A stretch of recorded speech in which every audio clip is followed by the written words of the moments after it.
to another episode of the Cavs Pick and Roll Podcast, the podcast for diehard fans by diehard fans. I'm Alex, and I'm here with Corey. How's it going, Corey? It is going great. The NBA season is finally over, and we're to that exciting time of the year, Alex, where all fan bases once again think they have a chance as they watch their teams try to improve. But I wanted to ask you, and I know it's been done here for a little bit now, and I remember last time you said you weren't really watching, but I think everybody by now knows that the Oklahoma City Thunder won, the championship this year. Do you have any thoughts, takes, opinions on how, that kind of won and how the Thunder ended up being, this year's champions? No, not really. I mean, they were the most dominant team pretty much all season in the West. Not surprised. It sucks that Halliburton went down with the injury in Game 7. That's just the worst for any team. Wouldn't wish that on anybody, but it happened. Yeah, I don't know. What are your thoughts? That was pretty heartbreaking to see, right? From a basketball fan perspective, like I've said on the last episode or two, I watched way more than what I was, expecting to. Years prior, I kind of checked out after the Cavs would get eliminated, but this year I was dialed in. 7 games, NBA Finals. Last time that happened was back in 2016. Just a slugfest. And even after Halliburton went down, that game was very competitive and tight. Pacers even had a lead going into halftime, but after halftime, the Thunder just came out and rolled them. But I guess my thoughts are, the Thunder just had the right pieces, the right players, right? The right style of game. They really didn't face adversity during their run as far as like a major injury or anything like that. And they were able to win it all. And they'll be a team that'll be likely labeled as the favorites, next season. But the biggest takeaway I took, Alex, from the NBA Finals is that TJ McConnell is this generation's Matthew Dellavedova because he won the hearts of many NBA fans worldwide with his efforts, much like Delly did 10 years ago, back in 2015, with his heroic performance after Kyrie Irving went down and he's trying to guard Steph Curry. So that was kind of cool to see, both in losing efforts, unfortunately. But yeah, TJ McConnell definitely got some love. And what was disappointing for me was that was supposed to be what Ty Jerome was supposed to do. Like that was the kind of run Ty was supposed to have, and get that recognition. And instead it was somebody else. But yeah, now it's done, Alex. The season's over. And again, off season is here. The draft has happened. Free agency is happening. Trades are happening. Everything's in full swing. And what I love about this off season compared to past ones is I feel like there's always been somebody holding everything hostage. There's some big free agent. There's some, trade that needs to go down to where like the NBA kind of waits to do everything until that first ball drops. Right. And this year, everything happened relatively quickly, right? I mean, it's about to be July 4th this weekend, and I feel like all the major free agents are going to be signed up by this weekend. Yeah, it sure seems like it's going that way. There's already been some big moves with Kevin Durant going to Houston. Yep. We'll get into all we'll that. get into it. We'll get into it, but just kind of different, fast paced. This year, and there isn't too many big names in the free agency pool, but anything can happen, right? Trades and so on and so forth. And like I said, there's kind of this illusion, if you're, whatever NBA fan base you're a part of, there's this illusion of my team can somehow get better. They can make a trade, they can make a great draft choice, they can make a free agent signing. And it's just that refreshing sense of being able to reset again. And for Cavs fans left with a bad taste, it's probably no different here, right? We just want to see this team perform like they should and excel. So, Alex, let's get into kind of the off-season transactions the Cavs have made so far, which when you think about it, they've actually made quite a few already, considering how limited they were. Which one do you want to start off with and talk about?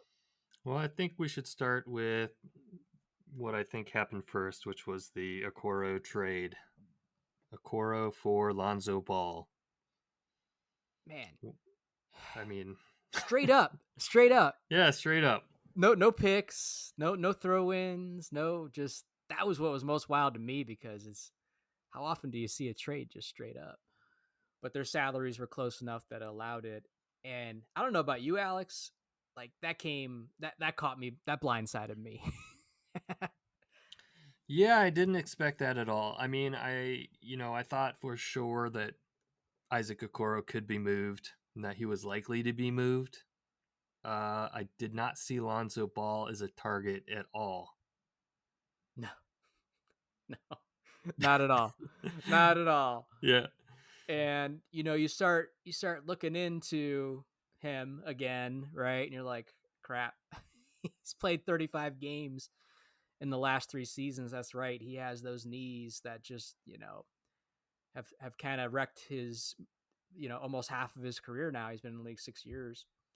But at the same time, Alex, he is a player that, when healthy, can be dynamic, can be valuable to this team. And the Cavs decided to roll the dice with going with Lonzo Ball. Um, we were kind of looking at his contract situation before we started recording. He's got 2 years left on his deal, both at 10 million a year, but the second year is a player option. And I feel like, at least, Alex, if he's unable to be healthy or just doesn't contribute the way that the Cavs are hoping, at least there's a little bit of an out after this season. I don't I don't care about the out. I don't care that it's an expiring contract or any of the benefits from that point of view, because Cavs are in win now mode and we need players that can play and help us win. So I don't really care if we're going into the second apron or how much Dan Gilbert is spending. Like, I just want to win and I want to add players to this team that can help us win. And I don't know if Lonzo Ball's the guy. Lonzo Ball scares me a little bit. He didn't play at all in the 22-23 season. He didn't play at all in the 23-24 season. He only played 35 games last season. He only played until February. Right. So he's been sitting again since February. He hasn't played a full season his entire career. Oh, man, I read the threads on Reddit. Everybody's high on him, talking about he's a dynamic player, he's a great player, he's a better player than Okoro. Is he a better player than Okoro if he's on the bench No, injured? Like, no, I would is he argue he helping is. us win if he's not playing? There, I there don't was get it. plenty of fans that were thrilled that the Cavs have finally moved on from Okoro. But I'll say this: Okoro is a young body, a healthy body that can be on the floor when needed. To where we don't know if that's going to happen with Ball. And you're absolutely right. We need somebody that's going to be able to contribute. And I guess the Cavs, for whatever reason, decided to take the gamble anyways.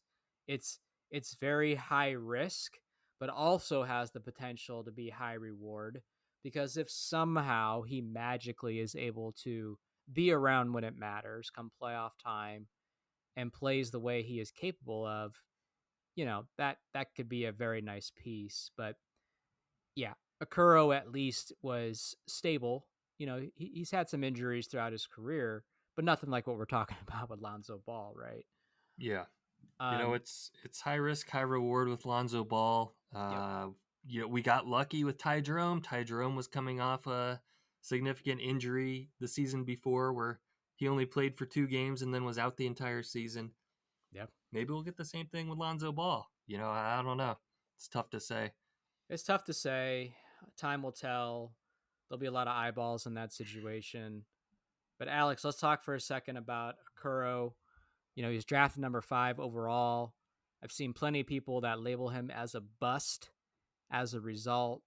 You know, um, he probably was drafted higher than what he probably should have been.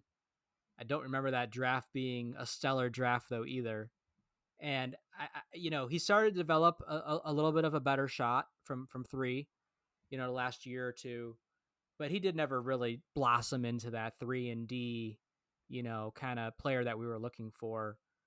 But what are your thoughts, or any just kind of final things to talk about with Okoro's time as a Cleveland Cavalier as it has come to an end? I Like, think he you remember Isaac Okoro? I think he is a solid 3 and D player off the bench. I think that he never, like you said, he never developed to be more than that. He was never aggressive enough on the offensive end. He was a good defender, but you know, you can't be a plus on one side and a minus on the other side. You need to be decent. And his 3 point shooting was up. You know, he was just never a playmaker. Never had a incredible handle. There was never anything very you know anything that really stood out as spectacular in his game that I think made him invaluable enough to be in that starting lineup or be or to to keep on a team that is in win now mode. So he'll be a good role player somewhere else, just like he was for us. I think he can contribute very good to a winning team. I'm sad to see him go, but maybe it was just time for a fresh face on the roster in his place. Yeah, it was telling when he couldn't even get consistent rotational minutes throughout the playoff, run this past season, right? That says a lot right there. And listen, he's going to Chicago. Chicago's not, in a great place right now. And maybe that'll be good for him. He'll probably get minutes. I could see them throwing 20, 25 minutes to him a night over there, and that'll allow him to continue to work and develop. And, who knows what he turns into a couple years down the road. But um, yeah, the Cavs have decided to move on. I'll always remember from him, I can't remember if it was 2 years ago now, but he had this dunk against the Houston Rockets where it was over three players at once. It was amazing. Just even that still image, like watching the video is amazing, but just seeing the still image of him just dunking on three people, it's like reminding me of like Shaq days doing that back in the day. It was probably one of his best plays as a Cavalier. Yeah, somebody had reposted that clip on Reddit, and I just watched it Yeah, yeah, yesterday. I think. that Yeah, was spectacular. That's one it thing I was wish he amazing. would have developed more into is just like attack that rim and just throw it down everybody's throat because he's athletic. He's got hops, but um, you know, it is what it is. The Cavs made the trade. They decided to move on, bring in a bit of a gamble. It'll be interesting to see what they do or how Lonzo Ball, kind of handles, the season. Um, so Alex, I hope his dad stays home. yeah, I hope he doesn't come I don't anywhere want near any of that Cleveland. Yeah, drama I don't want any of nonsense. that as well. I don't want any of that as well. All right, So Alex. So you brought up Lonzo Ball first. Absolutely makes sense. That was a big trade that we really didn't see coming. But I want to talk about something else that actually happened just right before that was the NBA draft. And the Cavs didn't, do anything too exciting. They didn't trade into the first round. They didn't move up or anything like that. But they did have a pair of picks in the second round, late into the second round. We really only talk about one of them at the 49th pick. The Cavs took Tyrese Proctor out of Duke, a guard, Alex. And what's cool about him is he's another Australian that we're adding to the roster. But he, looking at his stats, he 40% 3-point shooter, which is fantastic. I think we'll take shooters all day. Averaged about just shy of 13 points, played almost 30 minutes a game. And the Cavs even already locked him up with the multi-year contract, a 4-year deal, 8.9 million, first 2 years guaranteed.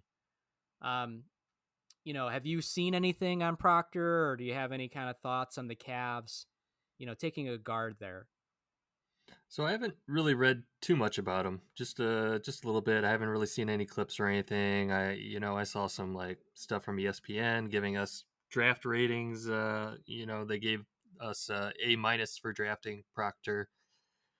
Just the kind of similar to what you said. I saw that he's a 6'4" guard. He's in his junior season at Duke, so he's already kind of seasoned. He's 21 years old, so a couple of years older than some of the 18, 19-year-old kids that other teams are drafting. So I'm hopeful. We could always use a guard to help fill in that space behind Garland. That's always an issue for the Cavs every season. Yeah.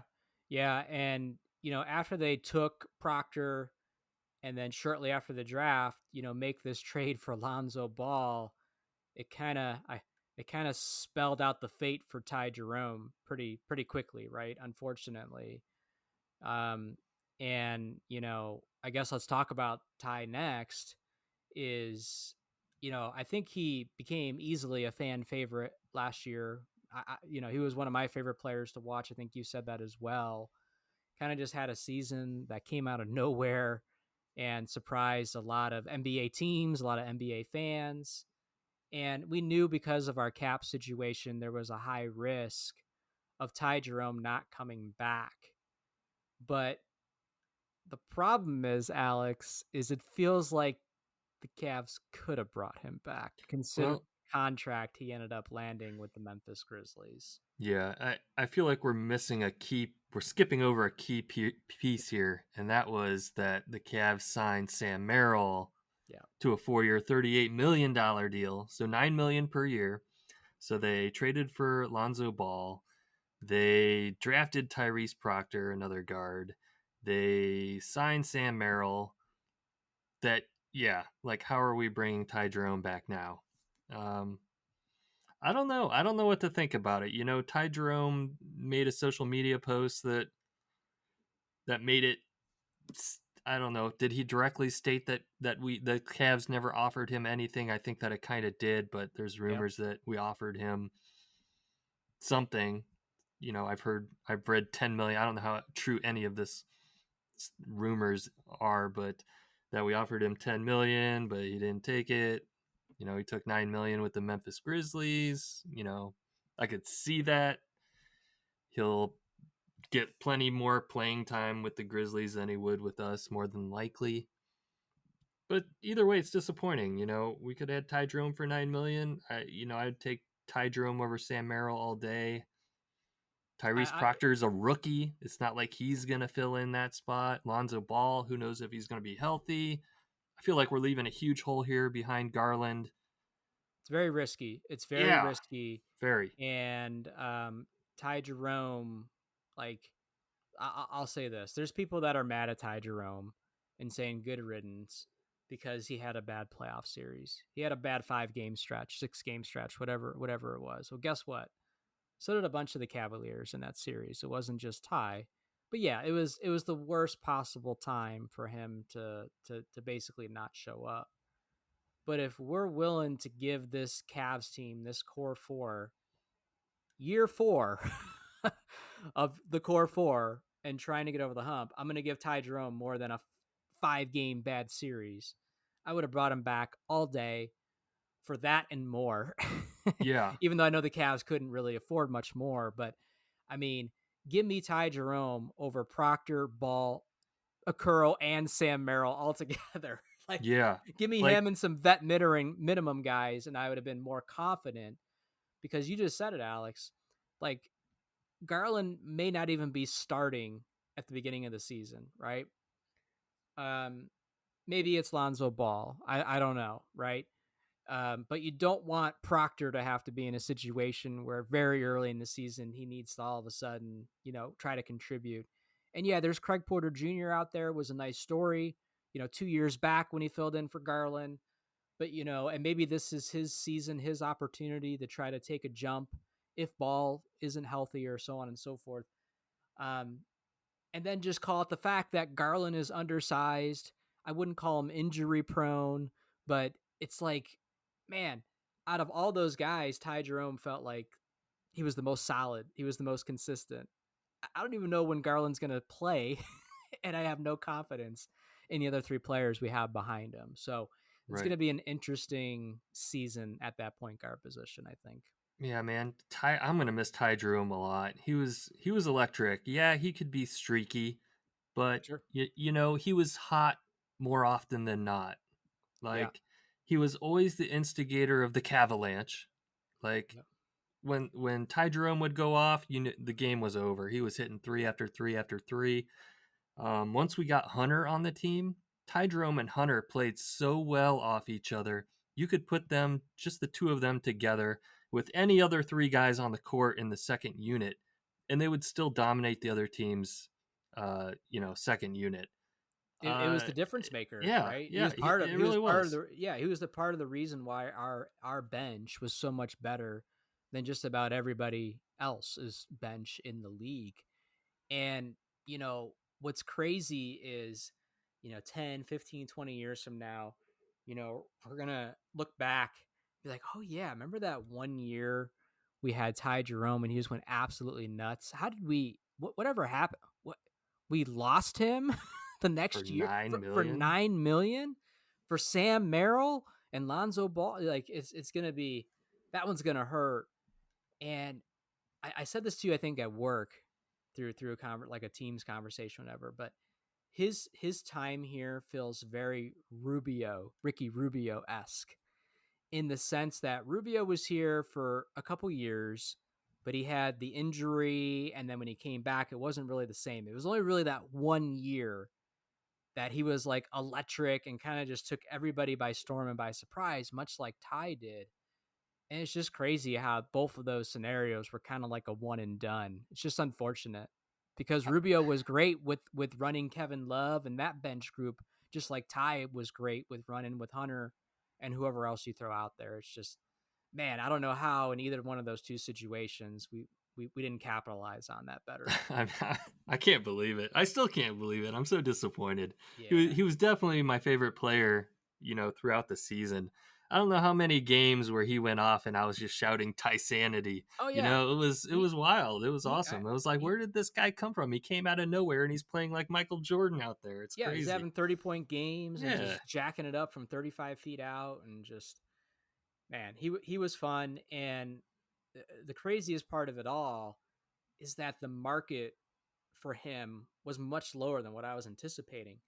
If we would have lost Ty Jerome via money that we couldn't actually afford, if he would have got 18 million a year for 4 years, okay, whatever that adds up to, 70 million or whatever that is, okay, it would have hurt, but I can live with it a little bit better than we lost him for 9 million.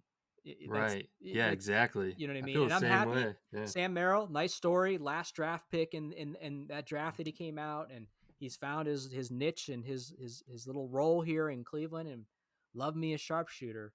Mm-hmm. But man, it's just, again, give me Jerome over all the transactions the Yeah, Cavs yeah. have I mean, done I so don't want far. to gloss over the Sam Merrill signing because it's a good signing. Merrill can knock down the three. He's also streaky though.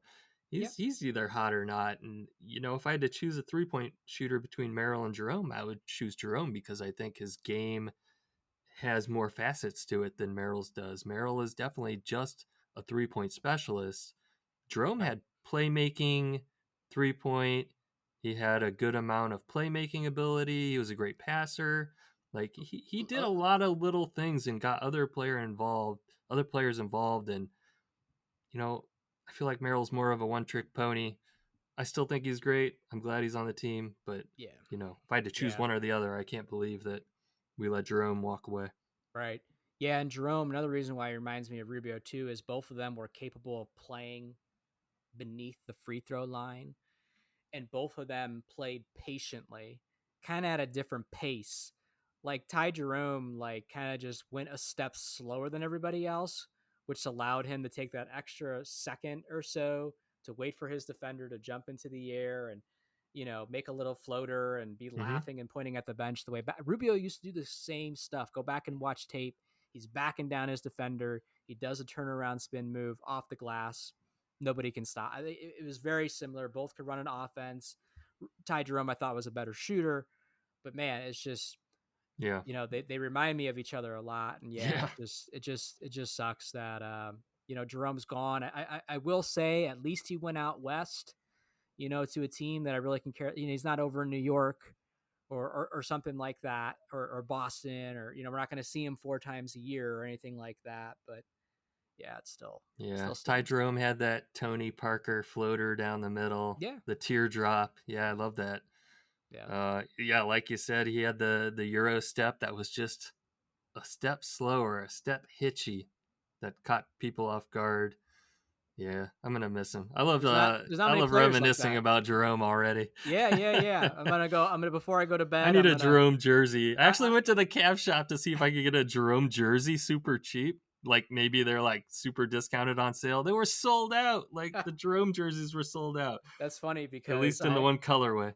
I recently went on eBay just to see what Ty Jerome Cleveland Cavalier cards were out there Oh that I boy. could snatch up for cheap. And yeah, so like we're both gonna like after we're done recording this episode, it'll be like 11:30 at night or whatever, and we're both gonna go look up Ty Jerome highlights on YouTube and cry ourselves to sleep.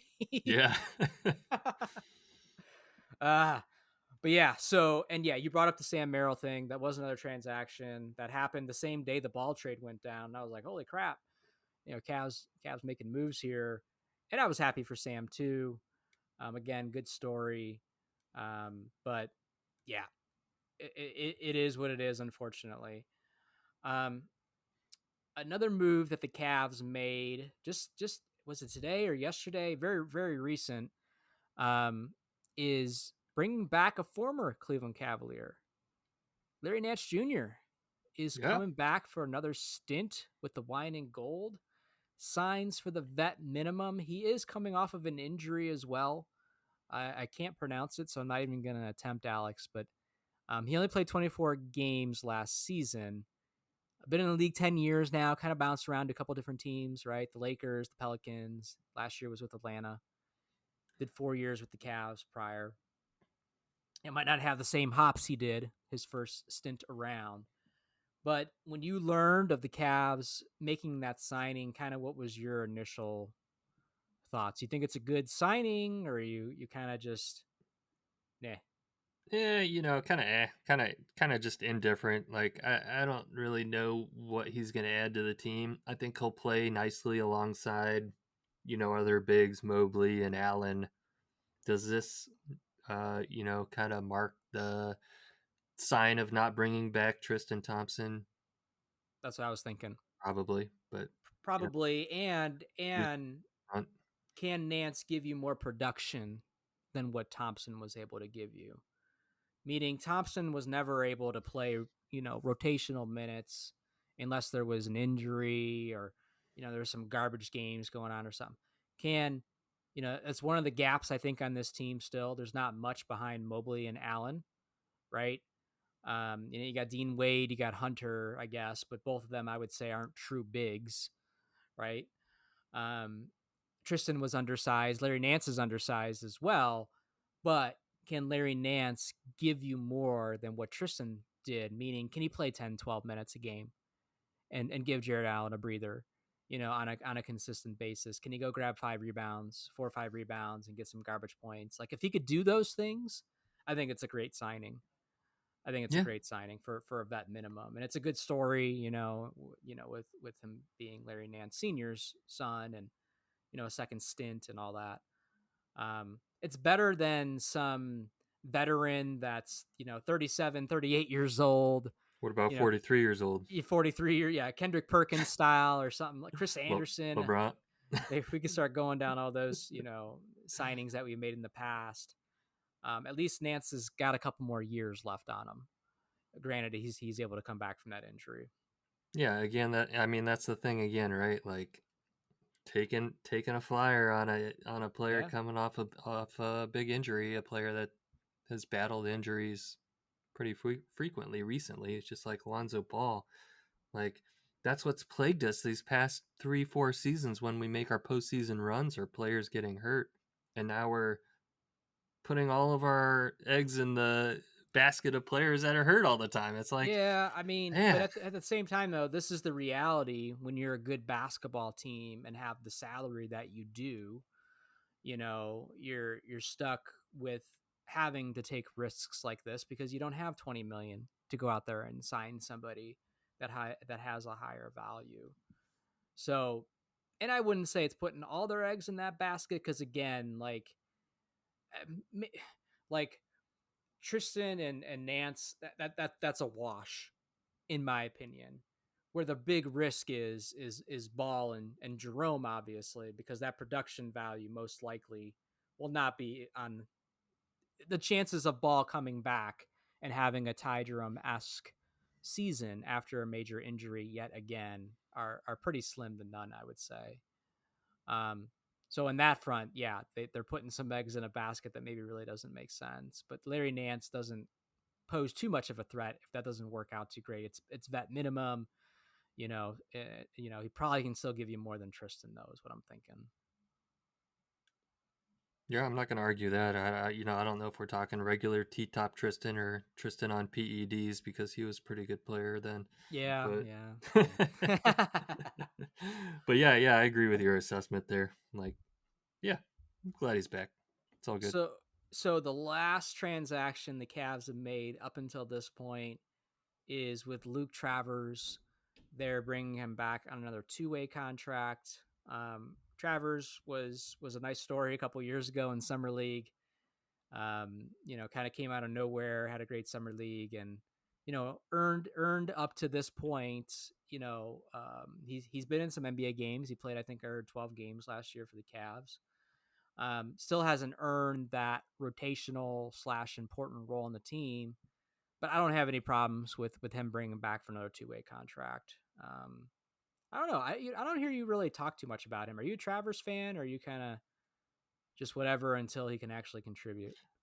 I was a couple seasons ago when he had that really standout summer league. Yeah. That very first summer league Man, that it was he magical. was in. He was great. It, He's it, out it, there looking like Larry Bird. I'm putting him. I'm putting him in there with the Rubio season and the Ty Jerome season. We were just remember that. But when we 20 years from now, actually, like, man, I can't believe Ty Jerome. Do you remember that one year that Dude, Luke Travers took the world yeah. by storm in 4 summer league games? All right, maybe. I don't know. We're building memories here, Alex. We're building memories. All right. We need something to hold on to. All right. If he grows the mullet and the stash back out, like I'm all in. Yeah, yeah. And speaking of summer league, we were just looking into that, and summer league is right around the corner, starting July 10th to the 20th down or over in Las Vegas. Rosters haven't been announced quite yet. We were joking that it'll be announced tomorrow, the day that we release this episode, but high probability that you'll be able to see Luke Travers yet again in summer league, along with Proctor and Craig Porter Jr. and the Cavs will have a pretty decent squad, and it'll be fun to watch those guys and get to see Travers running around out there as well. Maybe he'll be locking down Cooper Flag in summer league. You never know.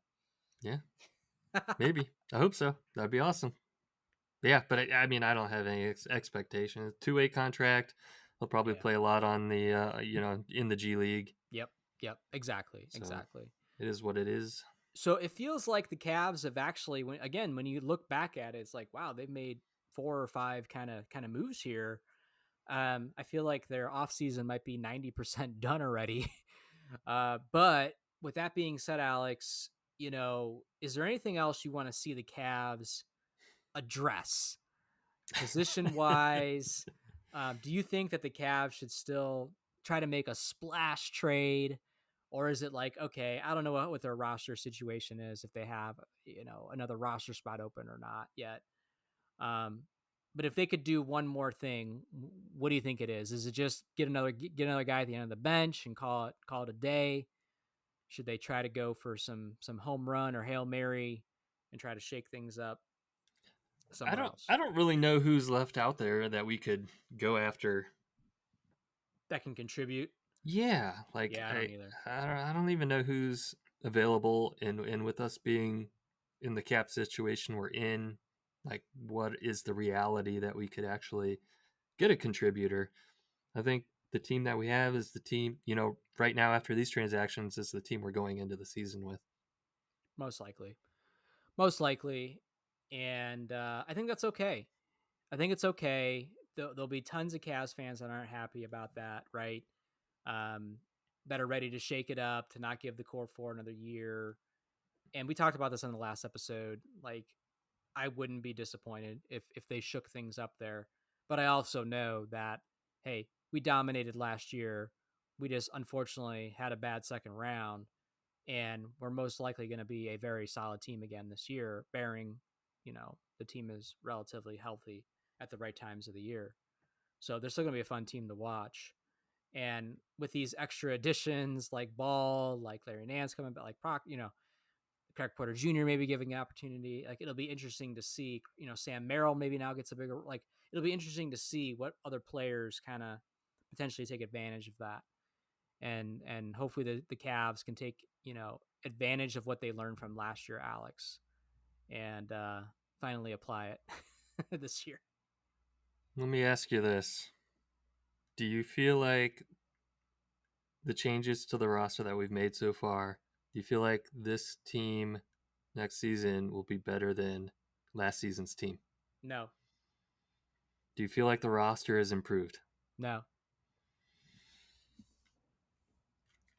I mean, I Alex has taken off. He's taken off the walking headphones. away from the microphone. He's turning off the microphone. It is now a solo show. I mean, again, because here's why. Yeah, there's things I don't like about Okoro. There's things that fans don't like about Okoro. But again, I could put him out there. He's a body. He's young. He can go. He's not going to win, but I can go throw him on Jaylen Brown. He's going to hit a corner three every once in a while and make a nice play at the rim. Ty Jerome, we know everything that he was able to do this year. And both of those players would have came back next season and most likely would have continued to contribute. I don't know what Lonzo Ball can do yet. I don't know what Larry Nance Jr. can do yet. I don't want to have to rely on Tyrese Proctor, and Sam Merrill. I don't think he's approaching 30. He's a sharpshooter. He's a specialist. I don't think his game's going to blossom any more than what it is. So I would argue we've actually taken a little bit of a step back because of all those unknowns versus we would have known what we would have had with the Okoro and Jerome if we didn't make, the moves that we made. Yeah. How do you feel?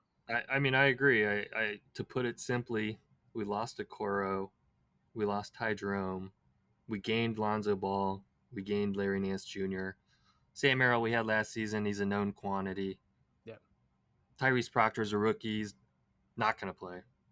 I'm just going to throw it out there. He'll get garbage minutes occasionally. Yeah. Yeah. I feel like we declined a little. Like, I don't know, man. It'll be interesting. I'm bummed. I'm bummed. The off season isn't over yet, Alex. It's not over. It's not over.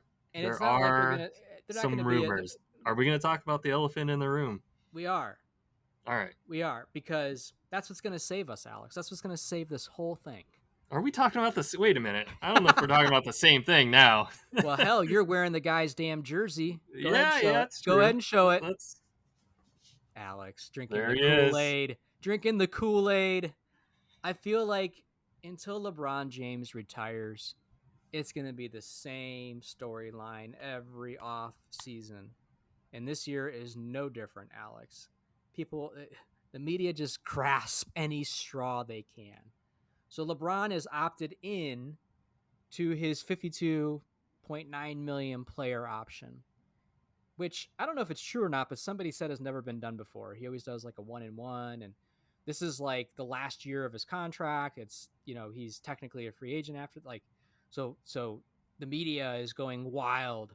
Writers all around, the NBA world are trying to write up any trade scenario. He's going to Dallas. He's going to play with Kyrie and Cooper Flag. He's going to go. He's going to get traded. He's going to demand a trade to Golden State and, run with Steph Curry. And then, of course, there's going to always forever be the return home to end his career in Cleveland. And there's just every day there's been stuff on it since he opted in, Alex. I call it hogwash, but what do you think? Where there's smoke, there's fire. or mirrors. Where there's smoke, there's mirrors too, Alex. Yeah, that's true. That's true.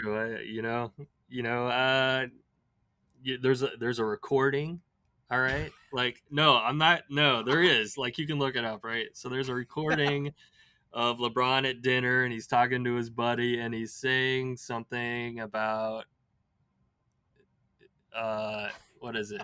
I'm trying to remember. He said something about Savannah one more. Yeah, Savannah wants him to retire. Savannah one more year. Yeah. He also supposedly was wearing a welcome home hat. Well, that's a different. That wasn't this video. Like photoshopped. Yeah, that's different. You just got to remember, there's AI now, Alex. So many things are just. But now reports are coming out that LeBron wants out of LA. in LA wants LeBron out. I'm Um, sure they want to cash in. They that definitely don't want to lose LeBron for nothing. But here's a couple things that I think potentially go against that.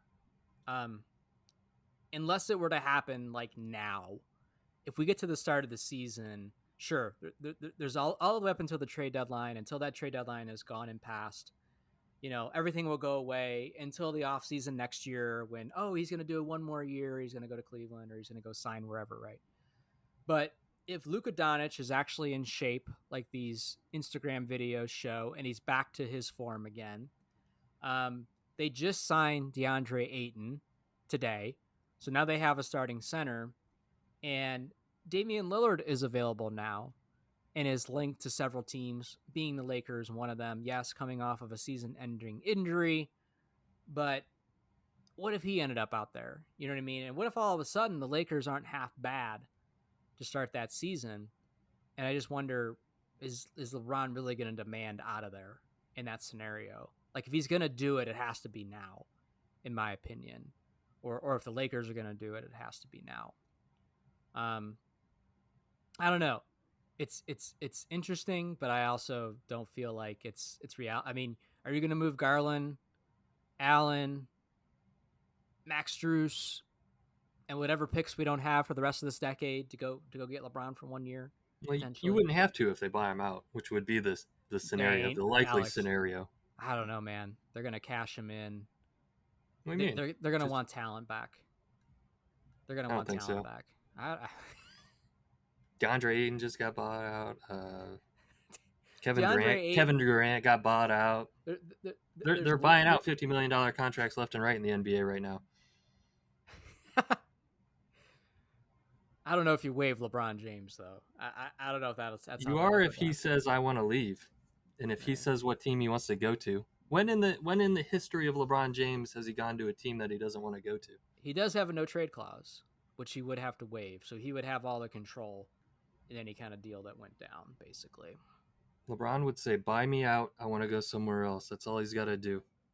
Yeah. Unlikely, yeah, it's unlikely. Very unlikely. We've But already could he spent do it? Absolutely. too much time on it. We'll do it again in the off season, Alex, and we'll do it again, next year, for his farewell, again until he retires. It'll always come up. Does LeBron make the Cavs better? Depends on what. Again, depends on what you lost to get him.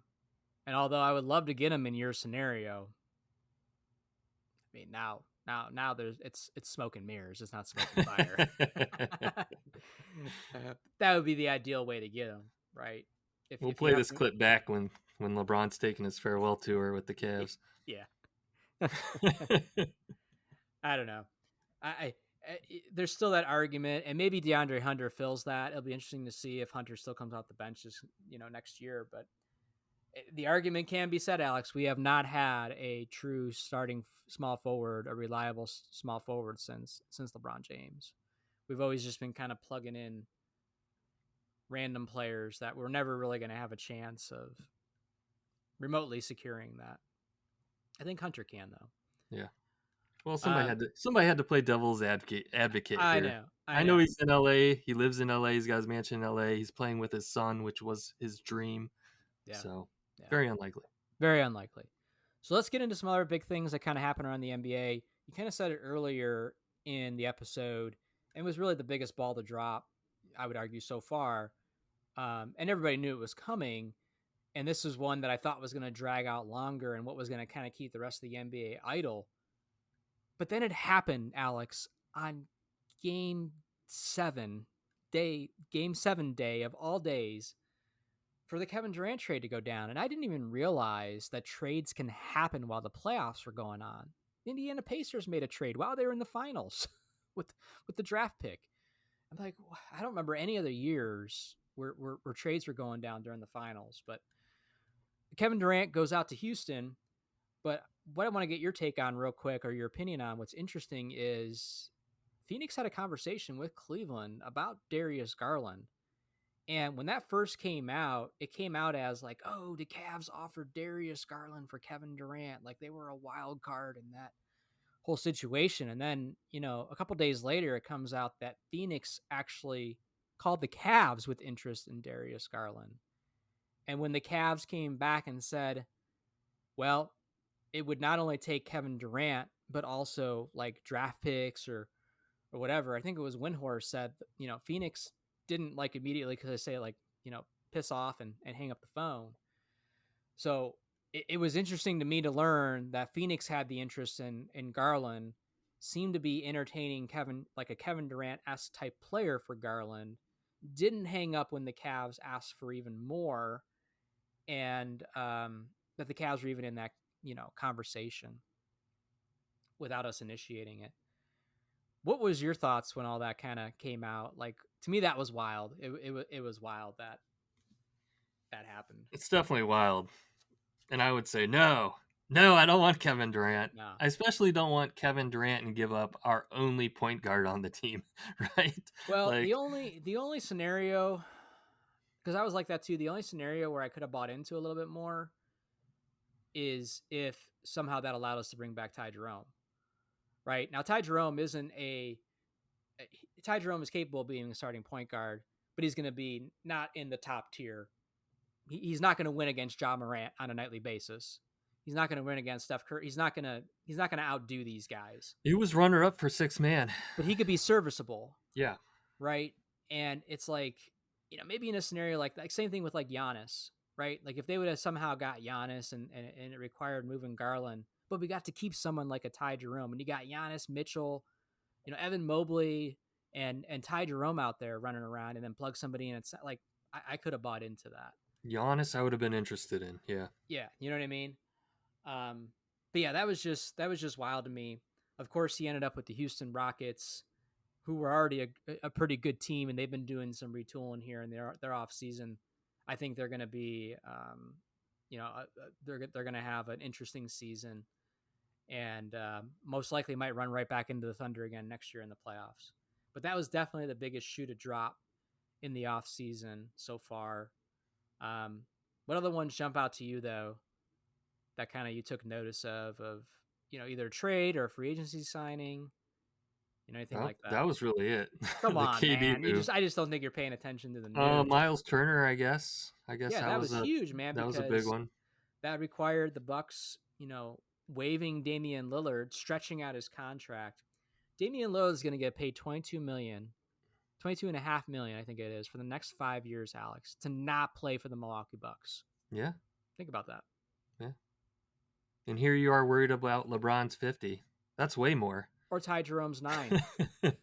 Yeah, Ty Jerome only $9 million. $9 million. What? How do you not pay $9 million for that production? Like a GoFundMe or something for that. Oh my Jesus God. Christ. Yeah. What the hell? But yeah, Damian Lillard, leaving and man, how gut-wrenching is that for the Pacers? Right? You lose Halliburton, probably a lost season for him next year. You lost Miles Turner, played 10 years there for the Pacers, by the way. And now you don't have a center. And now it's starting to feel like, man, was that finals run a one and done? Because that window is, it's gonna be interesting to see what Indiana does here by trade deadline of next, the start of next season here, because they're not going to be as good as what they were last year. Yeah, I was going to say certainly their roster didn't get any better. No. Another one that jumped out to me, not on the kind of the same level, but I was like secretly hoping like, oh shoot, he got waived. I would love to see somehow the Cavs be able to gobble him up. Jordan Clarkson. Utah waived him, and he unfortunately ended up with the New York Knicks. So he's out in New York now, with another former Cavalier person, Mike Brown. Mike Brown is now the head coach of the New York Knicks, and that just might be our saving grace right there, Alex. Because now, good luck to him. It's probably the Knicks and the Cavs, the top two teams as of today. Granted, the offseason isn't, but I would say the Knicks are up there. With the Boston's definitely a step back. Indiana's a step back. Detroit, they're not going to take that leap yet. I think there's other teams, Milwaukee might be okay. Atlanta might start to rise up the ranks with getting Porzingis, which we didn't talk about that yet. But Mike Brown out to the Knicks, man, is just kind of comical. Yeah. Mr. Potato Head. Yeah. See him standing on the sideline spitting into a cup all game. Oh boy, I don't know. Good. I'm glad he's in New York. Yeah, exactly. I'm glad he's in New York as well. Granted, he's not the same guy he I was. wonder how many teams are paying him right now. He always seems like he's being paid by 2 other teams, and Yep. now he's with Yep. another team, and he'll be fired from that team. He'll be collecting checks from 3 different teams while doing nothing. Yeah. Yeah. It's crazy. I do think Atlanta will be an interesting team to watch. They got Porzingis in a trade that landed Niang back in Boston. That's a great recoup for Boston fans to be excited about. Well, the Cavs drafted a Niang. We They kind of did. skipped over it, but We pick did. number 2 from Senegal. Yeah. I don't know if I can pronounce his name, but I'm going to give it a shot. Selu Niang. Pick number 58, 6'8" wing. Yep. Draft and stash is what you're saying. What we're hearing. Yeah. It'll be interesting to see if he plays in the summer league, though. At least maybe he plays in the summer league, and then he gets sent overseas. Probably. Yeah, I don't know if he'll play, for the Charge or anything like that. But summer league's always interesting. It's just man, you're just at a point where you just want to see some basketball again. You don't care who it is, so that'll be interesting. But yeah, so I mean, there's other moves that have happened. We're probably forgetting a whole bunch. But what I kind of am glad to see so far, Alex, is I don't feel like anybody in the East has gotten like significantly better to where like I'm not scared of Miles Turner joining the Bucks. Does he make them better? Yeah, because Damian Lillard wasn't playing. They haven't had a real great center for a little while, and him and Giannis will be quite the pair to deal with their height and all. Sure, but I'm not worried about them. Atlanta, I think, is going to have a run like Detroit did this year, where they could be a top 4 or 5 seed potentially. But I'm not worried about them. You know what I mean? Like, I'm not worried about anybody right now so far. I'm glad Kevin Durant didn't come out east. I don't want Damian Lillard to go sign, with, I don't know, Orlando or something like that. Like, go out west. Ty Jerome, go out west. Mm-hmm. You know what I mean? Push everybody out that way. So, but there's still a lot of time left in the offseason, Alex, and we'll be keeping our eyes on things, and especially, we'll be curious to see if the Cavs do end up doing anything else. Yeah. So, Alex, we've rambled about a lot of different things. Is there anything else you wanted to bring up? One last thing. Hear it. What do you got? You got No, something? I said let's hear it. Oh, okay. The WNBA officially announced that the Cleveland will be a site for an expansion team in the year 2028. Yeah, we talked about that a little while back when it was kind of in a rumor state, and it is now official. And Alex, I'm already seeing what should they name their team? I think it's obvious. I think it is too, but I saw some. Here, I'll give you some from what I remember. Yeah. You tell me which of these is the best. Cleveland Blizzards, Cleveland Cavaliers, Cleveland Kryptonite. There was one more that I forget, and then the Rockers, because it was 5 names total. Take out the Rockers. If you had to choose between the Cleveland Blizzards, the Cleveland I almost said Hypocrites, Kryptonite, and what was the other one I said? Cavalettes. I'll tell you one thing, I probably wouldn't go to a game, but which one would you pick? Let's see. Cavalettes is just terrible. Yeah. The Blizzards, I don't know. That's like something you I get at Dairy Queen. My kids go, would that mean they would always offer Blizzards at games? Because then I want to go. That's what well, yeah. Now I'm in. they could have a good tie-in with Dairy Queen. That would be smart advertising. Could go for a cookie dough Blizzard. Hell yeah, man. What So was you're going the with other? with Kryptonite. Kryptonite. I kind of like it because of the tie to Superman, and Superman, just kind go of with an the Ohio Rockers. thing. Just go with the Rockers, man. It's like Seattle finally getting a team back, and they go something else besides the Sun. Yeah, in the Rockers, Rock and Roll Hall of Fame, Rocket Arena, Rocket Mortgage, like the logo, Rock's already in the name. Yep, and you still have a generation like whatever fan base there was for the Cleveland Rockers when they were around back in the late 90s and early 2000s, you know, there's still a generation that is still going to be aware today, like alive and remember the Rockers, right? I'm sure there's some folks that are up there in age and stuff like you and I were pretty. We I weren't don't young, but like we weren't. I know the name, but I can't to say that I ever watched a game. Like I No. don't even remember what the logo was really. Oh, the logo was like a guitar, and it's a great Mm. logo. It was really good. You'll have to go look it up, Alex. But I think the Rockers just makes the most sense. And we'll see what will happen. 2028 is still, kind of pretty far away as well, right? And maybe Caitlin Cart will be demanding trades by then, and That's what I was gonna say. I'm only we interested if there's a expansion draft and we can get Caitlin Clark. yeah. We trade our number 1 pick in the expansion draft for yeah.